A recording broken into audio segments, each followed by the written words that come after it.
नमस्कार, NI news पर आप सभी का स्वागत है। और आज एक बहुत ही बड़ी और खुशी की खबर मैं सभी नेपालियों के लिए लेकर आया हूँ। खबर है टेक्नोलॉजी से जुड़ी, सैटेलाइट से जुड़ी, क्योंकि 4 दशक के बाद नेपाल को उसका जियो स्टेशनरी ऑर्बिटल स्लॉट मिला है, यानी कि एक अंतरिक्ष में एक कक्षा। अब इसके क्या मायने हैं, इसकी हम पूरी डिटेल में बात करेंगे।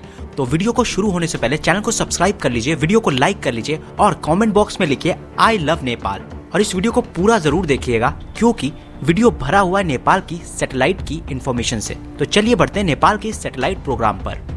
तो खुशी की खबर यह है कि नेपाल को 4 दशक के बाद उसका जियो स्टेशनरी ऑर्बिटल स्लॉट मिला है, यानी कि नेपाल को धरती के ऊपर अंतरिक्ष में अपनी सैटेलाइट लॉन्च करने के लिए एक अपनी कक्षा मिल गई है, यानी कि एक निर्धारित कक्षा मिल गई है जिसमें नेपाल अपनी सैटेलाइट्स को लॉन्च कर सकता है। अब नेपाल अपने सैटेलाइट लॉन्च कर सकता है और इसे लेकर नेपाल टेलीकम्युनिकेशन अथॉरिटी यानी कि एनटीए अपना सैटेलाइट छोड़ने की तैयारी भी कर रहा है। यानी कि अब सैटेलाइट को लेकर नेपाल आत्मनिर्भर हो रहा है, क्योंकि एनटीए ने भी इसका जिम्मा संभाल लिया है और सैटेलाइट को छोड़ने की तैयारी की जा रही है। आपको बता दें कि अपना सैटेलाइट छोड़ने से नेपाल को करोड़ों रुपए की बचत होगी। जी हाँ, एनटीए नेपाल की संचार व्यवस्था, ब्रॉडकास्ट और एविएशन को लेकर पहले सैटेलाइट की तैयारी में जुट गया है। इंटरनेशनल टेलीकम्युनिकेशन यूनियन ITU ने नेपाल को 1984 में ऑर्बिट स्लॉट दिया था, लेकिन धरती के ऊपर कक्षाओं में ज्यादा ट्रैफिक होने की वजह से उसे सैटेलाइट छोड़ने की अनुमति नहीं मिली थी। लेकिन एक बार फिर से अब नेपाल को अनुमति मिल चुकी है उसके अपने स्लॉट पर, यानी कि अब Nepal unlimited number of satellite अपनी कक्षा में छोड़ सकता है और अपने नेटवर्क्स को स्ट्रॉन्ग कर सकता है। और मैं आपको बता दूं कि इससे नेपाल को बहुत बड़े बड़े फायदे हैं। कुछ दिनों का ही इंतजार है, जब नेपाल अपनी सैटेलाइट लॉन्च कर देगा तो नेपाल को इंटरनेट के लिए किसी और देश का मोहताज नहीं होना पड़ेगा, यानी नेपाल अपना इंटरनेट चला सकता है। उसे ना भारत ना चीन दोनों पर ही इंटरनेट फैसिलिटी के लिए निर्भर नहीं होना पड़ेगा। बेसिकली सैटेलाइट छोड़ने से दूर दराज के इलाकों तक इंटरनेट फैसिलिटीज को आराम से दिया जा सकता है। साथ ही साथ कम्युनिकेशन काफी अच्छा हो जाएगा और नेचुरल डिजास्टर को भी काफी ज्यादा टैकल किया जा सकता है। यानी कि अगर कहीं भूकंप, बाढ़ ऐसी चीजें होती हैं तो उसमें सैटेलाइट काफी ज्यादा मदद प्रोवाइड करता है और जहाँ पे चीजें ज्यादा अफेक्टेड है वहां तक मदद जल्दी पहुंचाने में बहुत बड़ी मदद करता है। साथ ही साथ नेपाल की आर्मीज को भी इससे काफी ज्यादा सुविधा होगी अपने बॉर्डर्स पर नजर रखने के लिए। और इसके साथ ही साथ फ्लाइट्स और एविएशन सेक्टर्स में भी नेपाल की अपनी सैटेलाइट्स होंगी तो वो बहुत ज्यादा मददकारी होंगी। इससे करोड़ों रुपए नेपाल बचा सकता है दूसरों की सैटेलाइट्स को यूज करने के लिए जो नेपाल देता था। तो ये नेपाल के लिए बहुत अच्छी खबर है। तो इसके लिए तो नेपाल के लिए एक तालियां होनी चाहिए। और हमें हाल ही में एनटीए की तरफ से नई सैटेलाइट लॉन्च भी देखने को मिल सकती है, क्योंकि अब नेपाल में नई टेलीकम्युनिकेशन पॉलिसीज आ चुकी हैं।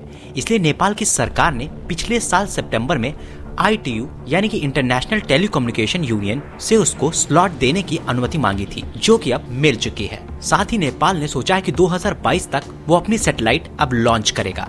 इसमें कौन कौन सी कंपनियां शामिल होंगी उसको मैं विस्तार से आगे बताऊंगा। और इसमें जो लागत आने वाली है वो है करीबन 35 बिलियन नेपाली रुपए, जिसकी बात हम आगे और करेंगे। तो अभी तक की इन्फॉर्मेशन आपको कैसी लगी कमेंट बॉक्स में फटाफट लिखकर बताइए। साथ ही वीडियो को लाइक कर लीजिए अगर लाइक नहीं किया है तो, और वीडियो को कहीं स्किप ना करिए क्योंकि आगे और भी बड़ी बड़ी इन्फॉर्मेशन है। हालांकि अब नेपाल को अपनी एक कक्षा मिल गई है, तो इसलिए अब नेपाल अपनी कक्षा में unlimited number of satellite launch कर सकता है। अब आपको मैं बता दूं कि ये कक्षा होती क्या है। बेसिकली हम देख सकते हैं कि बहुत सी देशों की बहुत सारी सैटेलाइट इस समय धरती के लोअर ऑर्बिटल और हायर ऑर्बिटल में मूव कर रही हैं। और इन ऑर्बिट्स को तय इसलिए किया जाता है क्योंकि हर देश की सैटेलाइट एक निश्चित पाथ पर मूव कर रही है और कुल मिलाकर सैकड़ों सैटेलाइट धरती के लोअर और हायर ऑर्बिटल में है। तो अगर एक निश्चित पाथ तय नहीं किया जाएगा तो हर देश की सैटेलाइट किसी और देश की सैटेलाइट के साथ भिड़ सकती है। इसलिए एक निश्चित पाथ को प्रोवाइड किया जाता है जिसके तहत उस तय रास्ते पर ही उस देश की सैटेलाइट घूमती है, जिससे कभी भी वो सैटेलाइट किसी और देश की सैटेलाइट के साथ टकरा नहीं सके। तो अब ऐसा ही एक पाथ नेपाल को भी मिल चुका है। अब आपको बता दूं कि लोअर ऑर्बिटल सैटेलाइट्स क्या होती है। धरती से करीबन 160 किलोमीटर से लेकर 1000 किलोमीटर तक घूम रही सभी सैटेलाइट लोअर ऑर्बिट सैटेलाइट होती हैं और आमतौर पर ज्यादातर सैटेलाइट लोअर ऑर्बिट्स में ही छोड़ी जाती हैं, क्योंकि इनकी डिस्टेंस कम होती है। इनकी डिस्टेंस 160 किलोमीटर से लेकर 1000 किलोमीटर के अंदर होती है धरती की सरफेस से। और जो हायर अर्थ ऑर्बिट सैटेलाइट्स होती हैं उनकी डिस्टेंस होती है धरती की सरफेस से करीबन 35,700 किलोमीटर ऊपर। साथ ही साथ in higher earth orbital satellites जो होती हैं इनको लॉन्च करना थोड़ा महंगा पड़ता है क्योंकि काफी ऊपर तक इन्हें लॉन्च करना पड़ता है। साथ ही साथ इनका वर्किंग पीरियड ज्यादा सालों के लिए होता है, वो ज्यादा समय तक काम कर सकते। तो नेपाल को अपना एक स्लॉट मिल चुका है जो कि लोअर और हायर ऑर्बिट दोनों में कहीं पे भी लॉन्च नेपाल कर सकता है। लेकिन नेपाल अब काम कर रहा है कि वो अपनी सैटेलाइट को डिजाइन करे, बनाए और उसके बाद किसी तीसरे देश से उसको लॉन्च कराए। उससे नेपाल को टेक्नोलॉजिकल तौर पर काफी ज्यादा फायदा होगा, खर्चे कमाएंगे और देश के युवाओं को रोजगार मिलेगा। साथ ही साथ टेक्निकलिटीज में भी नेपाल आगे बढ़ेगा। इससे कहीं ना कहीं नेपाल में सैटेलाइट क्रांति आने वाली है। करीबन 40 साल पहले नेपाल को अंतर्राष्ट्रीय स्पेस में जियो स्टेशनरी स्पेस मिला था, मगर 40 सालों के इंतजार के बाद नेपाल पहली बार अपना उपग्रह उस अंतरिक्ष में प्रक्षेपण करने जा रहा है। साथ ही साथ नेपाल टेलीकम्युनिकेशन अथॉरिटी यानी कि एनटीए को अपने पहले सैटेलाइट को लॉन्च करने में काफी ज्यादा उत्साह है, और उत्साह हो भी क्यों ना, क्योंकि ये देश का पहला सैटेलाइट होगा जो कि एक बड़ा सैटेलाइट होगा। इससे पहले भी नेपाल के कुछ स्टूडेंट्स ने एक माइक्रो सैटेलाइट लॉन्च किया था।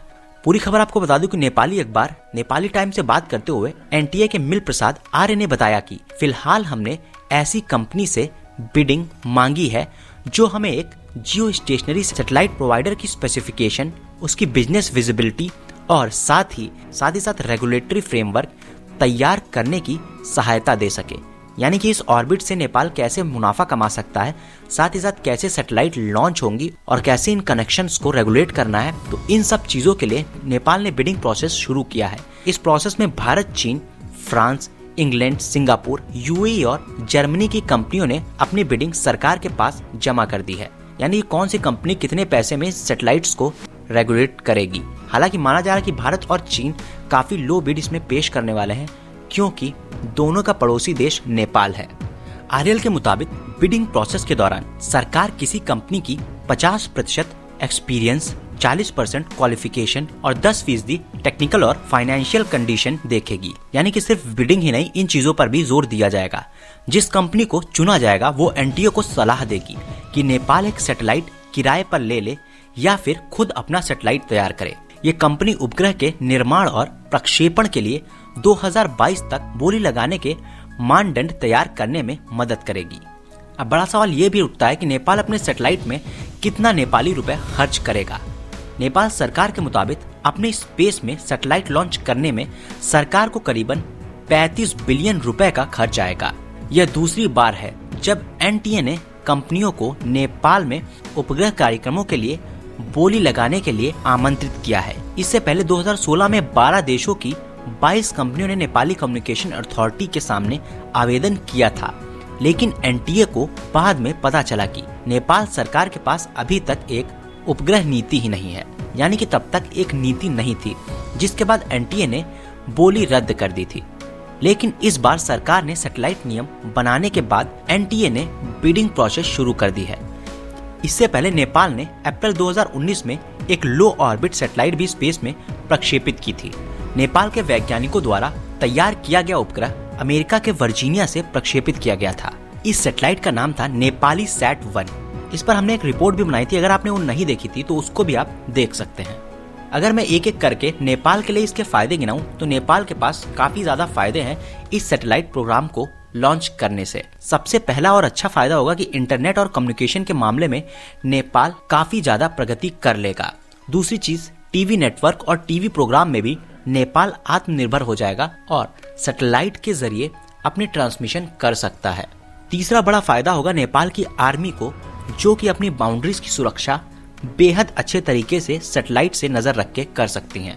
चौथा बड़ा फायदा होगा डिजास्टर मैनेजमेंट को लेकर, बाढ़ के आने से जल्द और बेहतर तरीके से मदद पहुंचा सकता है। पांचवा, आर्थिक तौर पर फायदा।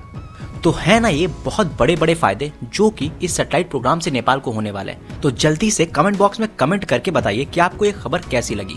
साथ ही साथ अगर आपने इस वीडियो को लाइक नहीं किया तो लाइक तो जरूर कर लीजिए, और चैनल को सब्सक्राइब नहीं किया तो उसे सब्सक्राइब भी कर लीजिए। ज्यादा से ज्यादा लोगों तक इसे शेयर भी कीजिए, जिससे हम ज्यादा लोगों तक इस इन्फॉर्मेशन को पहुंचा सके। तो इस वीडियो में बस इतना ही। धन्यवाद। NI news.